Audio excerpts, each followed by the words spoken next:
Yo, what's going on, my beautiful people? We're back to another My Best Friends podcast 2025 reaction. I know what we have here. We have the like the a new. I would have said another bit. Yeah. So we're going to react to the exact same show. Where this episode is going to Chicken Chow, right? Chicken Chow, and if you don't know, he's like a YouTuber that like global whatever. So that's going. So make sure to follow My Best Fresh Podcast 2025, and let's get on with it. I guess. Oh boy, this is gonna be great, guys.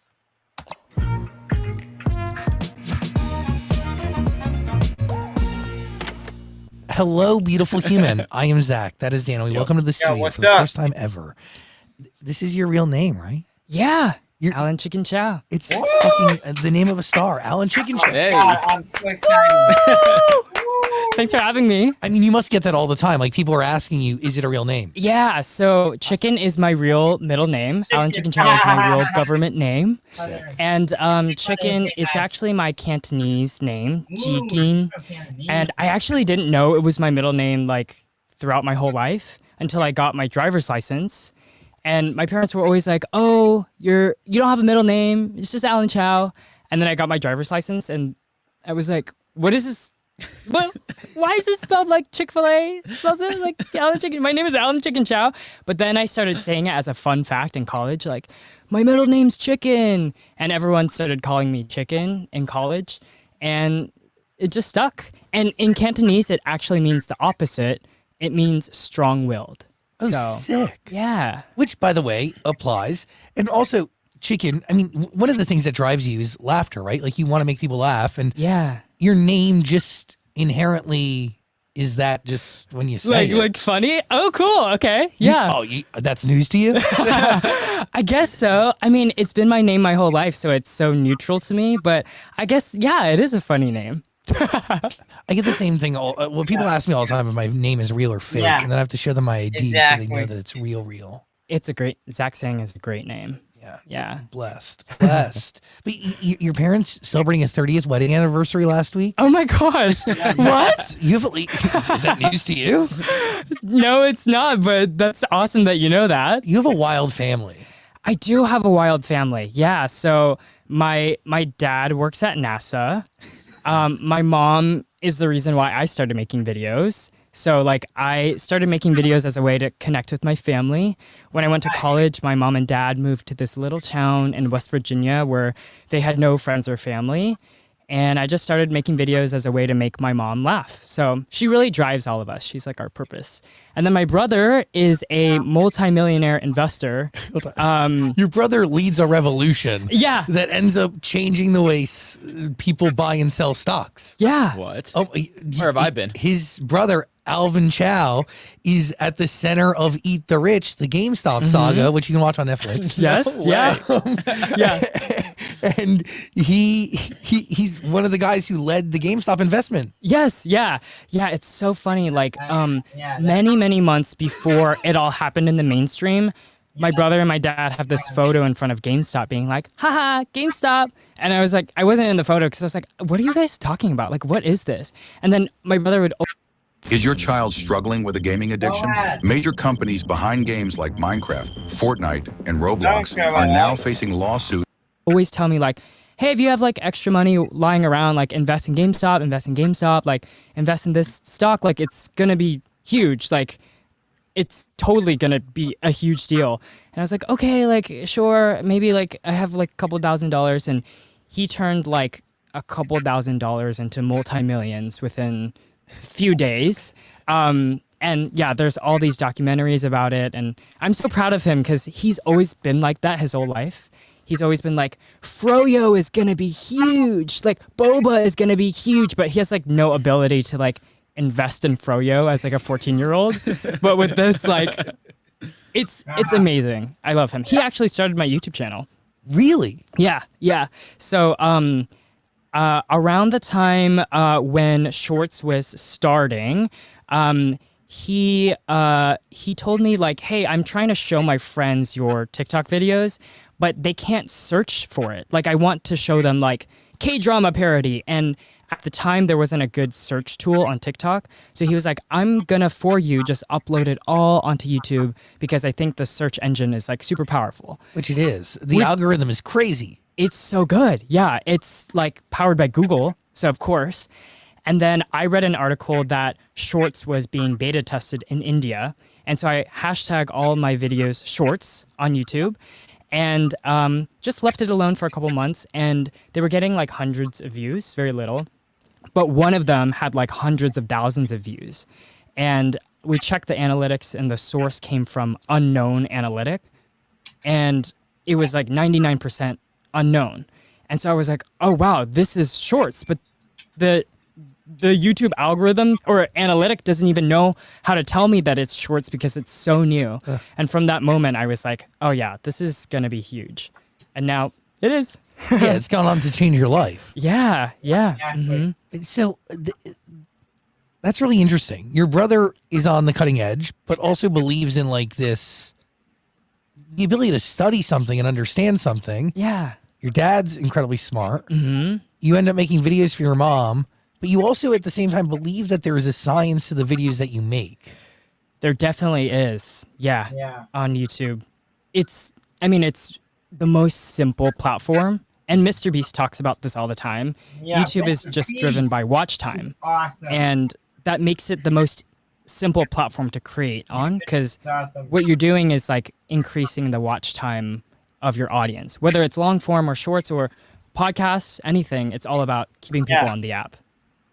So how do you do that? And do you feel the pressure of having to do that every time? With how do we do it? We just make the videos that are the most engaging for the longest period of time as possible on Shorts, which is why we do like 1 minute videos. And we keep the pace super fast to get people into it. It's not a pressure though, just because I know it so well. I know Shorts so well that like it's just like second nature to me, the way that I think about ideas for Shorts. So yeah, it's no pressure. It's fun. Like we get all our friends and we like dress up and we like go crazy and we're like in Disney outfits and we're like cracking up because we're like, this is so like stupid. And then it gets like 100 million views. What does it look like to be in like, do you have like writers? How do you create content and craft concepts and then execute? Yeah, so I think of my videos like a Mad Lib. So if you have a viral video that says awkward moments for girls, you can switch out one word and then create awkward moments for guys. Or you could create gross moments for girls or awkward moments at work. Like that's the way that I create videos. And I'll literally just pull up my YouTube analytics, look at the top like 10 most performing, swap out one word for each one of those videos. And then that's my next set of videos. And so, yeah, or we'll think of a theme and we'll be like, okay, these top performing ones, and let's do like medieval theme, like knights. And that's what we just did. And it was so fun. This is fascinating. Keep going. How many people are building this with you? So I have an amazing team. My assistant's here, Sengun. And as of right now, I have been hiring a couple more people. So like I hired a script writer who has been working for like a couple weeks, and a social media assistant to help me post and stuff because I don't like being on my phone because I get sucked into like the algorithm when I post. Yeah. And then I have agents, managers, and PR, but mostly it's like me and Sengun. Yeah. And then we've been doing this awesome YouTube long form series, which is like Euphoria meets Mr. Beast. It's like a high school drama series, and we have a huge crew that comes in to shoot and Who do all of funds that that? stuff. Me, Sick. my Wells Fargo checking account. So yeah, it's really fun. I want to invest back into the content and back into the team, and just create bigger and better stuff all the time. So, do you remember the moment where this changed from like videos for your mom to something that was accepted and like respected and appreciated by more than just your mom? Yeah, it was actually like an internal moment where I realized the power of content or the power of really like media. So when I graduated college, I volunteered at a school in Indonesia, like a underprivileged school in Indonesia. Okay. And Nice. I had like a few videos at the time, and I saw that the kids were like watching the videos and like cracking up. And I was trying to like tell them like, oh, like watch some of the other stuff that I'm on, like some of the shows that I've been on, etc. And I realized that in this moment in our life, it's so amazing that you can create something and click post, and immediately it hits a global audience Yeah. all around the world in an instant. Like, that's insane. That's like the most revolutionary thing of our current like entertainment industry. Like it's amazing. Like this show reaches so many people all around the world in an instant. It's great. So that was the moment when I thought like, oh, Yeah. I can impact so many more people by creating videos because these people in Indonesia are watching it. So you feel that, right? But it doesn't translate into responsibility. How does like why do you make videos then? What's the motivating factor? Obviously, it's your mission statement is unite through laughter. Mm-hmm. But Yeah. is that the sole purpose? Yeah, I think what I want to say with my videos is that no matter where you come from, no matter your background or your identity, we can all relate to each other through humanity. 100%. And so, like, a video that I make can make a 9-year-old in India laugh and also like a 55-year-old guy in Nebraska. And I think that that's so beautiful about humans is that we can all find these like moments funny and it connects all of us. And I think I felt so kind of like an outsider growing up. Often I never really found my people. Like I always felt very lost, and I'm sure a lot of people can relate to that. And so I think this is my way of saying like, I'm not like so odd. Like if you're like Alan Chicken Chow is like the weird, like the odd guy. Like no, we're all connected, and it's beautiful. Got a $1 billion web app idea? Now you can turn it into reality with Hostinger Horizons. I'm good. Couldn't agree more. What do you think those pillars of connectivity are? Like, what are the things that weave everybody together that you've been able to see that connects even all your videos? Yeah.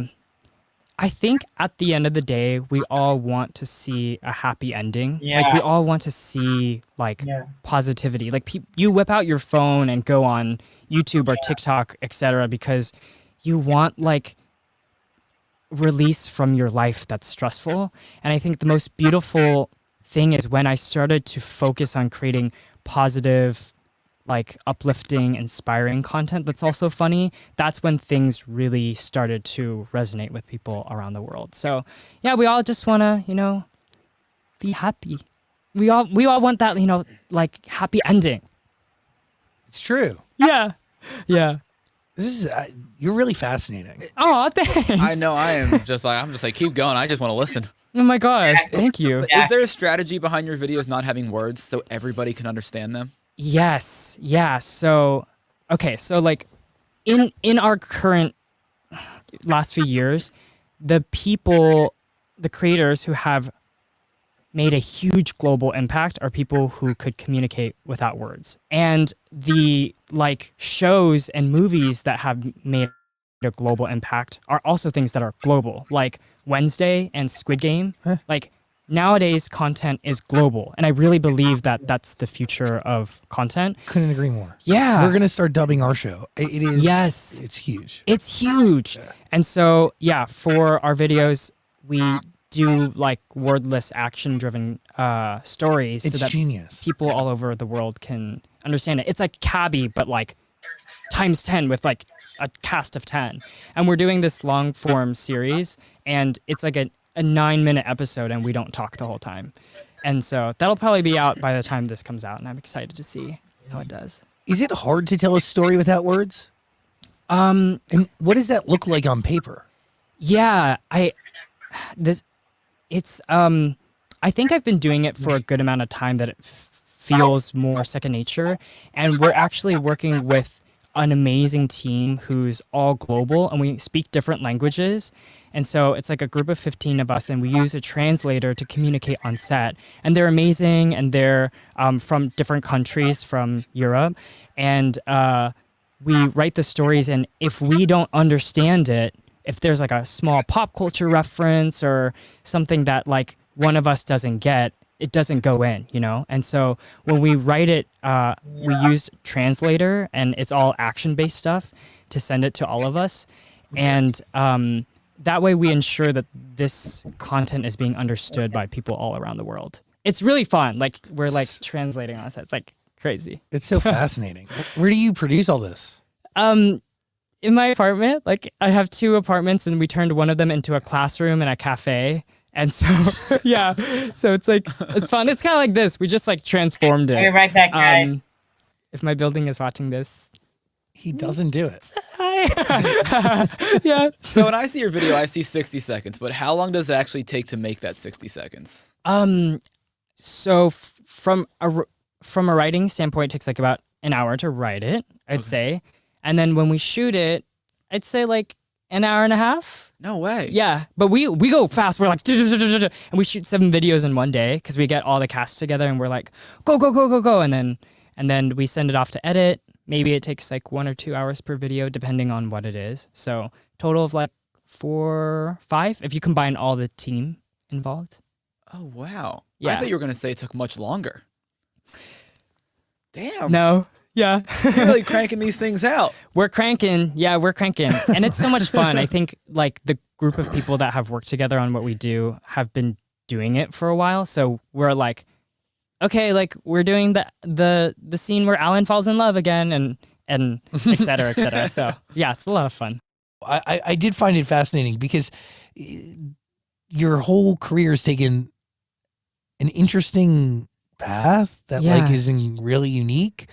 And I don't know, it could have gone a couple different places, no? Yeah. And it's gone to crafting entire shows and stories that are totally silent. Yeah. Yeah, I guess so. Yeah. Yeah, I think I had one way of how I thought my life was going to turn out. But I'm so glad that it turned out in this way. Yeah. It's amazing. Yeah, it is. Where are you the most popular? Where on earth? Where on earth? I'd say probably like US since we're based here, but then also really big followings in Philippines, India. Yeah, those are 2 really big ones. Indonesia. Yeah, all around the world. I would love to, I haven't visited since I started making videos, but I think it would be awesome to like go there and meet the fans across the globe. Yeah, like, so what does it feel like to have more subscribers than Mr. Beast in real life? Like, how does that translate into how you navigate your everyday? I don't have more subscribers than Mr. Beast, but Hold on. we have equal amount of video view or like similar amount of video views. I have like a giant document on you, and you have some crazy statistic. Don't you have like Yes. how many subscribers do you have? He has 27 million, yeah. But the video views are like equitable to how many Mr. Beast has on his channel. So I think we both have you are around like. okay, you're the most viewed channel. You Yes. surpassed Mr. Beast, and you've surpassed Coco Melon. You average 1 to 2 billion a month. You're the #1 shorts creator, and yeah, it's pretty good. Yeah, I'm so grateful that like That's a lot of subscribers. it's a lot. Yeah, I'm grateful that when I started making things about positivity and inspiring, that's when, you know, things really started to take off. So I'm grateful. It's fun. It's not too much. Like, I think we had like a fun moment at VidCon where we were like trying to take a photo like in the middle of VidCon and for like 2 minutes, and it turned into like 3 hours because we are just doing like a little meet and greet there.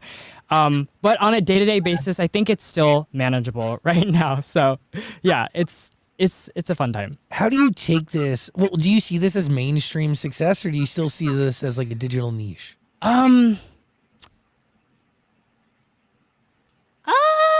I think my goal is to make a multifaceted business with successful arms in digital and film and TV and podcasting or whatever other verticals come out in the future. And so I love what we're doing on the digital space, but we are expanding right now to the other verticals. So I'm excited for those projects. Content that involves your voice. Yeah. Yeah. I talk sometimes. I go, oh, How do you translate that to a podcast? Well, you're going to do like a musical, right? yes. Yeah. Yeah. A musical podcast. We're super excited about it. About K-pop. And I know you guys, you're so awesome. And I saw this like video that you were like one of the first people to interview the Wonder Girls. Oh my God. Like back in the day. Yeah. That's so awesome. How does it feel to like go from being in the bedroom to doing this? That's so really cool. that's a nice question, and thank you for knowing a little bit about us. No, it's amazing. It's really cool, and by the way, it's been really wild to watch like just K-pop evolve in the U.S. specifically, and the Wonder Girls. Like I interviewed them. Wonder Girl. In, Who are they? I don't know, like maybe 2008 or 2009, and then fast forward, probably maybe now 8 years ago or something, 9 years ago, BTS, like they've come on the show now a bunch of times, and so many, Blackpink and everybody. K-pop is such a special music genre, but also it is a universal language, right? To the point of like how to connect people. I think there is something to K-pop, that the sound, the lyrics, the production, and in particularly like a lot of cases, I think BTS was really successful because they crafted stories that were really detailed and personal, and they resonated with people like me, normal human beings, no matter where you were living on Earth. Like you were able to understand like societal pressures and pressures from your parents and all that kind of stuff. Like they touched on. After being a loyal Verizon customer for over 20 years, I was satisfied with their service, but the price seemed consistent. That in a way that K-pop groups really hadn't. And it's really special genre. Like gosh, there's nothing like it. I love it. Me too. Yeah, you're so right. That it's so deep. Like it's so much deeper than I think people's perception of it is. Especially BTS. Like I feel like they were like one of the first to really tell like deep stories, like Love Yourself, Euphoria. But yeah. And by the way, like it gets even deeper when you like compare the lyrics to the aesthetics. That like what it means to be an idol aesthetically. Yeah. You know? But also I think I can also make the case that like I watched like BTS, and like they're the best group of human beings ever. I watched them go from like being really restricted by their team to, I mean, like the last time RM was on, he's like talking about getting drunk and making music. Oh, really? And like cursing and totally different. Like That's couldn't so be cool. more different than the first time they ever did something with us. And I think they've been on the show like maybe a dozen times. I don't know. Do you have any like stories about BTS off the cam that are like? To be honest, like a lot of our stories, at least the ones that I remember, a lot of it's like documented. But we are going to do something with Jungkook coming up very soon. Oh, cool. Yeah. That's really awesome. Yeah. And do I have any? No, honestly, no. Not that I remember. The answer is like probably if I racked my brain for a second, but I don't know. I don't. Do you find yourself like soaking things in, or do you just find yourself going from like project like A to B to C? Do you get what I'm saying? Like, Yeah, I do a good soak. I soak. I you try to be present. I try to. Like I like wake up to music, and BTS a lot of the times, the like deep ones. Taste. And I try to like take minutes to be like, oh wow, like this is life. It's beautiful. Like the responsibility and the joy that comes with having billion views a month. Like I take that very seriously. It's crazy. And the people that I get to meet, I do. I meditate every day. So I try to take it in. You don't? You just speed through life? Yeah. I speed through it and I sleep through it. Oh my gosh, I love that. Do you feel like you work 24/7? Do you ever take time off? I work every day, and I think it's unavoidable. But for the first 3 hours of my day, I have two phones. One is my business phone that has my social media on it, and one is my personal phone that doesn't have any social media on it. And for the first 3 hours of my day, I'm not allowed to touch my business phone. So I don't check the stats, the numbers, and anything, because I feel like if you wake up to that, like, uncontrollable algorithm, it puts your mind in such like a all over the place place. Yeah, but You know? you had to have been in that all over the place space to realize that. No. Yeah. I for sure. Again, like I don't like I hate like posting the videos. Like I don't know. I don't like being on the platform for too long, and so I definitely made it an effort to like separate myself from the numbers as much as I can. How do you study a platform that you don't like to be on for that long? I just set aside time that's like this is me watching and studying it, but not in the mornings or like when my mind is just like off and just picking up the phone, etc. How do you gauge what a successful video is? I think if it reaches a large amount of people, but also if it's like not something that was too gross or shocking or like shock oriented in order to do that. Yeah. Do you feel like you're playing a character in these videos, or are you yourself? I think it's a version of myself that's like really energetic and dumb and like silly, and like the worst problem in his life is like cracking an egg in the wrong place. So yeah, it's a version of myself. It's like me on Disney Channel, but it is still me. So yeah, I love Alan Chicken Chow on YouTube. He's like a funny guy. Any Mr. Bean similarities? Yeah, Mr. Bean or like Charlie Chaplin, like those type of things. I literally said that the other day, and somebody on my team thought I was crazy. I was like, no, it's giving fucking Charlie Chaplin. Yeah, new age, exactly. Do you feel like you're playing a character when you do your show? No. I'm very much myself to a fault. You think I'm playing a character? No, I was just thinking about that question. Yeah, you're not. I say no, but then sometimes I watch back. I'm like, I would never say that in real life. Oh, really? Yeah. Or there's a lot of times I think people watch and they think, I'm like, you don't know who I am. Like, I don't talk that much here, but people think they know me because of the few things I say. It's a good question. I'm going to think about that one. Can I tell you like a funny story about you? Oh, yeah. Okay. So like, of course I've seen your like clips and everything, like all over the place, especially on like TikTok. Okay. And then I saw this one clip of you like talking about having a workplace crush and like having an anxiety attack during it, and going like, Oh, yeah, and it was TikTok. so funny, like so funny to me that I like saved it and kept watching it over and over because it was like the most like hilarious human like I'm obsessed with like moments like that from people. And then because I like interacted with that piece of content so much, I then started to get so much Zach Sang content on my TikTok. Like every time I opened up, it would be like Zach Sang, and like thirst trap, and like all these things. I'm just kidding. I wish I had thirst traps out there, but also like now I'm blushing. Now it's good to know that we're on your For You page.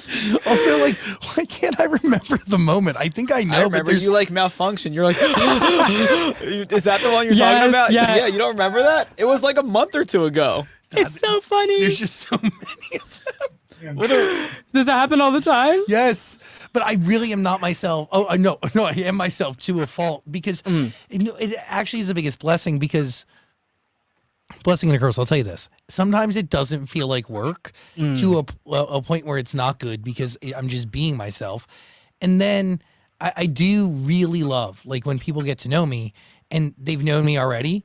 And they're like, oh, it's really cool to know that you're the exact same person that like I had come to know. Yeah. And because I've been doing the show for so long, like we really have been around for 16 years, and we've been doing the show like before we were here at Amazon, we were on like FM radio stations all across the country. And like you build a relationship with people, you know? And we've been nothing but honest. At least I've been nothing but honest, because the reason I built the radio show from the begin with was because I had no friends. So I don't know, it just feels nice to just be able to be yourself. So when people come up to me and they're like, oh, it's good to know that you're actually the same fucking person that I've like gone to know or gone to sleep with or driven around with or whatever, you know, it's nice. It's nice. So beautiful. I didn't know that it was because you had no friends. Like, Oh yeah. that's so sweet. And now I'm Your friend. Oh my God, thank your you. Friends everywhere. He's not my friend. And now you're friends with BTS. Yeah, well, yeah. Alan Chicken Chow's my friend. No, I've actually, when I think about it, I've made the best friends in the world through doing this. And to start with no friends, and that be the driving motivation behind it, and then to come out with the closest, most incredible human beings as my best friends. Yeah, it is pretty cool. Yeah. So, you have the video? Yeah, it's this one. Let me play it real quick for you. It's where you malfunction. We should bring it up on screen. Can we do that? Definitively flirty? Sure, go ask him out right now. Or is it inappropriate to do that with somebody who you know? I mean, that's never stopped you before, am I right? Oh.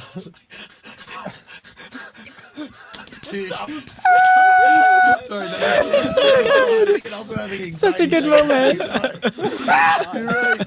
Okay, by the way, I was talking about some guy who works here in IT. Yeah. Yeah. Oh my gosh. Here in the Amazon building? Yeah. That's so funny. Never pursued it, but we do follow each other on Instagram, so. Wow. Could be after this. You never know. Buckle up or get a ticket. The risk of a crash just isn't worth it.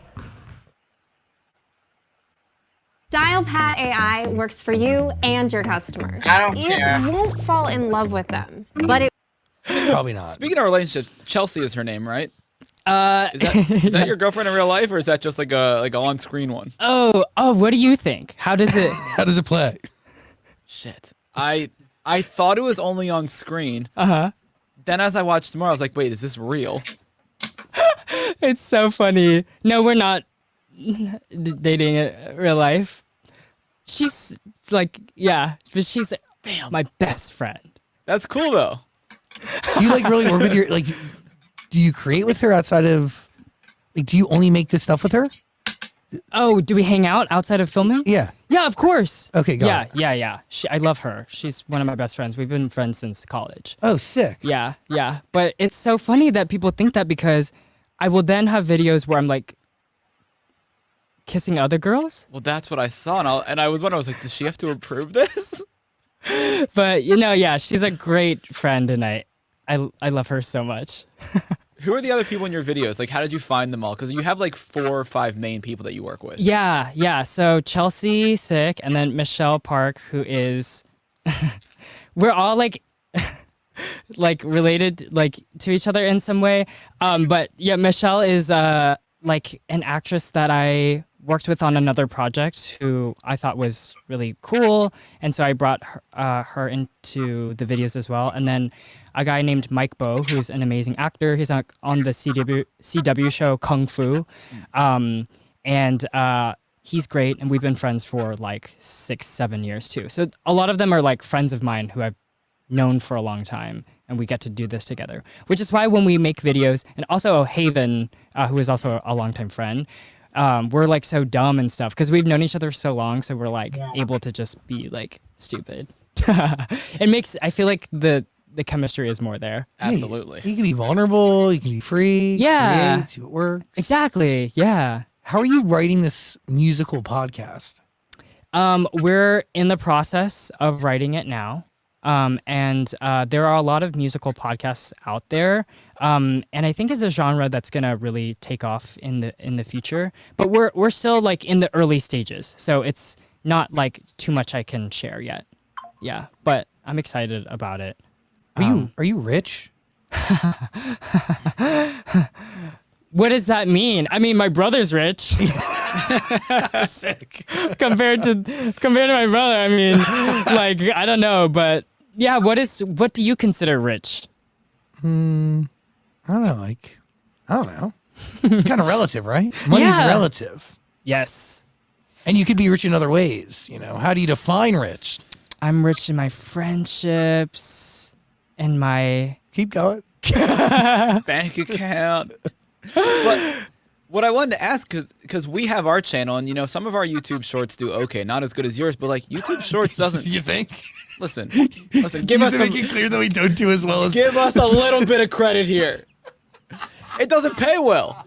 YouTube Shorts does not pay well. I think it's at the very beginning. So like when YouTube got monetized, like generally, in the beginning, the CPM, RPMs were very low. But I was part of this announcement with YouTube at New Fronts, very like businessy conference where they announced the ability to buy ads on shorts for brands. And so it's definitely going to increase like in our lifetime by a lot. Wow. But it's like the very beginning. Yeah. So I'm betting on it. And we're also creating long form videos now too. So we're doing both. But yeah, it's just the very beginning. I think yeah, I mean I don't think it's going to increase.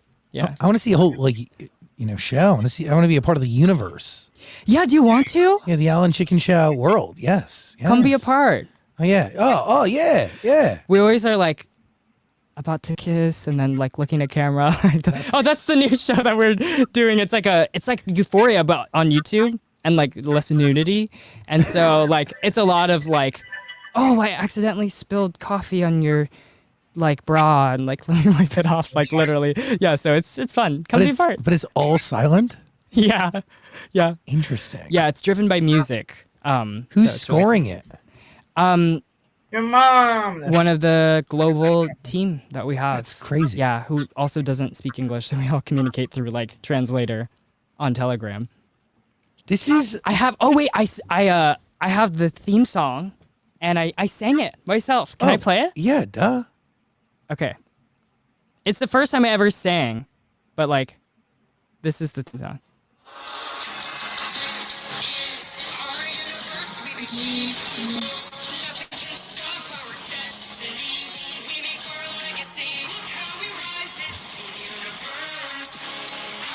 Oh.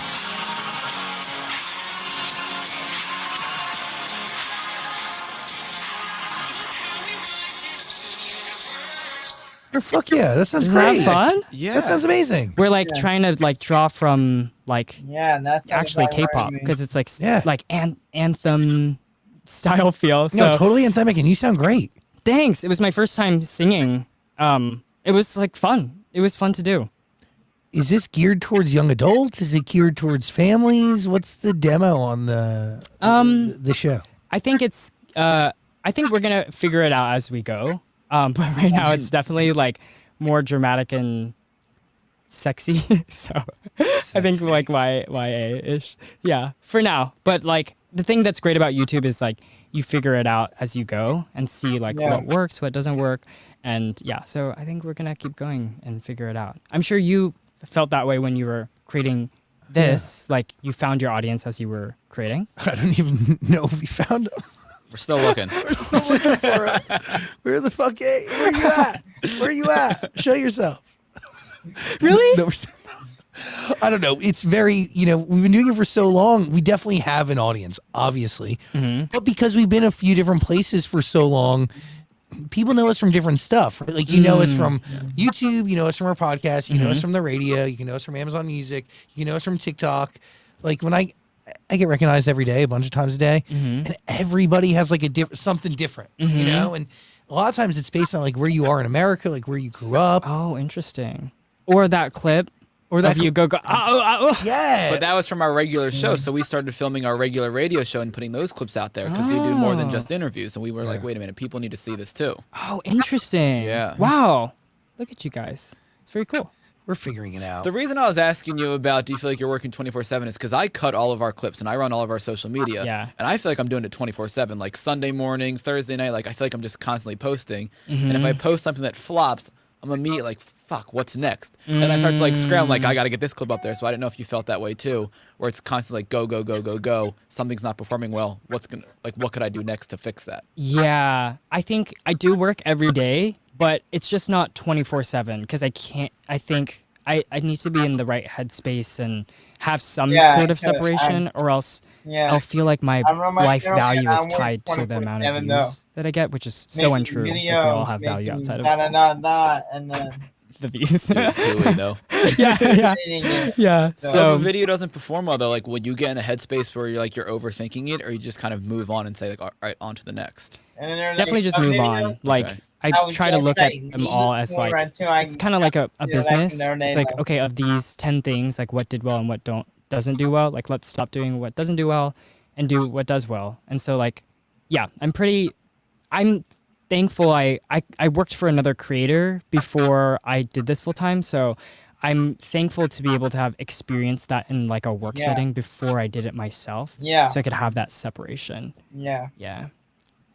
Who'd you work for? That's not in my document. Oh, I worked for my friend Markian Benhamo, who is great. He founded a group called Smile Squad. It was like a Facebook driven content. Cool. Yeah, and I learned so much from him, and I'm really thankful for him. Well, I know you were like a part of the USC program. Like you were part of like a club, weren't you? A social media club? Yeah, which he founded as well. He founded wow. that club. It was like a club for people who are interested in being creators, and now it's like gotten pretty big. But I was like one of the first people in the club. Like pretty cool. Yeah.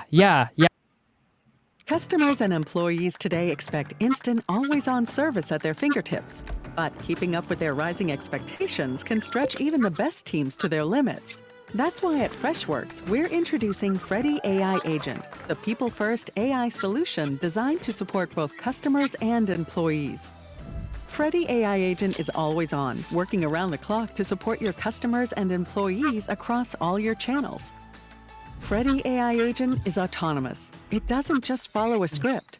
Instead, it learns from your knowledge sources.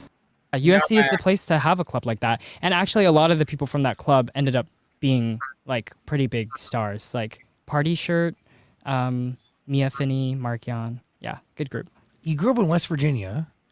So I grew up in Texas, but my parents moved to West Virginia, and that's when I started to make videos like for them because they moved away from their friends or family. So when do you leave Texas to go to college? Yeah. And what does your mom think now? She loves it. She's always giving her opinion on the videos, and she actually does my accounting. So she's like zelling people like every morning. And yeah, it's great. And they're a part of the videos too, which I love. Those are my favorite videos to do with my family. So I'm so grateful. Yeah. Thank you, Mom. Love you. It's really cool. Thanks. Yeah. Are you, is it upset you a little bit that you see this mostly as a science and not an art? I think of it as a science, but like when we make the videos, it's so fun. It's like every like actor's dream to like put on a costume and like be stupid and crazy. Yeah. So that part is like artistic and fun. So I think it's both. I think I'm so grateful that it feels like both a business and creative together. And that's when we're able to make the best content. How often do you see the algorithm changing? I think it actually changes depending on like the business of social media. Like the difference between right now I feel like there's a big battle between TikTok and YouTube Shorts and Instagram, and like they're all competing for creators. So every platform is now different in what they prioritize and what does well on their algorithm. Yeah. And so I think like studying the macro business trends helps a lot with understanding what each platform wants. Like on TikTok right now, they're pushing long clips, like over 1 minute. And so like that does really well. It's like things like that. So I think it's helpful to be aware of what's going on from a business perspective. By the way, you can obviously watch all of Alan Chikin Chow's content. We're going to put links in the description below and the podcast because it's a musical podcast. Yes. Yeah. Pretty cool. Gonna sing. You have a good voice. Thank you. Do you sing too? No. Oh, he claims that he has a voice. But... No. Yes, you do. No, I can't believe you asked if I sang. Zach sang. No. No. No. That's nice of you for asking, though. Of course. Yeah. No. Just no, though. Totally no. Dan, do you sing? Of course I sing. Really? I believe I can sing. Okay. Can I actually sing? Definitely not. Do you want to sing for him? Ooh, now you put me on the spot. Are you going to ask him to sing for us? He did. He played the theme song. Did. You know what? I can rap. Oh, nice. I actually can do that. Yeah. What are you laughing at? Nothing. Nicki Minaj, verse, now. Put up in a monster. Okay. Automobile gets out with a bed that came from Sri Lanka. No. I believe that I could be a good rapper because I hear a lot of rap these days. I'm like, that's terrible. So anyway, That's all it takes is for you.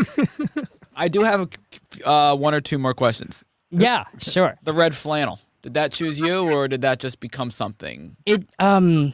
It's just because I film like 7 videos in a day, and this one day we were like filming too fast, and I couldn't change a shirt in between videos, and so the next 7 videos I posted, I was wearing it like over and over, and then people started commenting like, "That's so you." Oh my gosh, red flannel again. That's like so you, and so it started to become part of my brand. And then that red flannel got so gross because we kept on like spilling stuff on it, and like there was like ice cream stains on it that I had to like get a new one. So I have a new red flannel now. Oh wow, you only have 2? Yeah, my old one and my new one. Wow, I thought you'd have budget for I don't know. A couple more. Okay. Yeah. Got it. And the other question I had written down is, how did you poop your pants at a Hollywood party? Oh my gosh. Oh, you shit yourself. Yeah. Yes. Okay. So like super great story. This was back when I was in college. I used to like party a lot. I was a bit like partier, and I went to the party of, I think it was maybe like Noah Centennial, or like he was definitely there.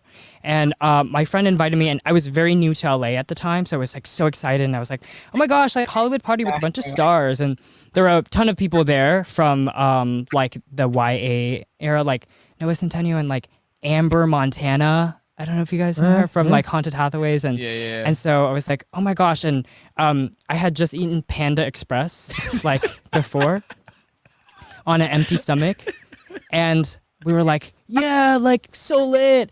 And then like, you know, like sometimes you have like a fart that like feels like it could be innocent, but I just like was like, okay, like let me like go let this out. And then I really just like shat my pants, and I was like, oh my gosh, this is so embarrassing. And so I ran out of the party into the neighbor's like street area, and I like took the underpants off and I just threw it into their bushes. And then I ran back into the party and just like started partying like as if nothing happened. And then the next morning, my friend woke up with me, so I stayed over at her place, and she was like, we all saw you throw your underwear in the bushes outside the window. Like, why did you do that? And I was like, this is my worst nightmare. Noah Centennial saw me throw like poop underwear into bushes. And I'm new to LA, like. Oh boy. Honestly, my nightmare. It was definitely a nightmare. So I never eat Panda Express anymore, unless you guys want to do a brand deal. Like I totally eat it all the time, but no Panda. That is hilarious. It's like that you like went back into the party and kept going like nothing happened. Like what? I wanted to party with Noah, Peter Kavinsky. At that point, it's like, Oh my god, you gotta go. Oh my I did god. not belong. Oh man, that's almost like you could go make a little short out of that video. Yeah. I did. You did? Yeah. I missed that one. I thought that's how you knew about it, but No, I watched the video. You were talking about facts about yourself, and you're like, I want some shit at a party. oh my god. I did. Oh man, I gotta go find that. Oof. Oh boy, that's funny. That's good. Alan Chicken Chow. Icon. I'm Zach Sang. I'm so happy Icon. you came. This is great. Oh my gosh. Thanks for having me. I mean, This is so cool. Anytime you should come back on whenever you want. Oh, sure. Yes. Yeah. I love hanging. Yeah. We're always here. Yeah. You know, podcast link in the description below. Appreciate you. Final thoughts. I don't know. I think that was a good way to end it.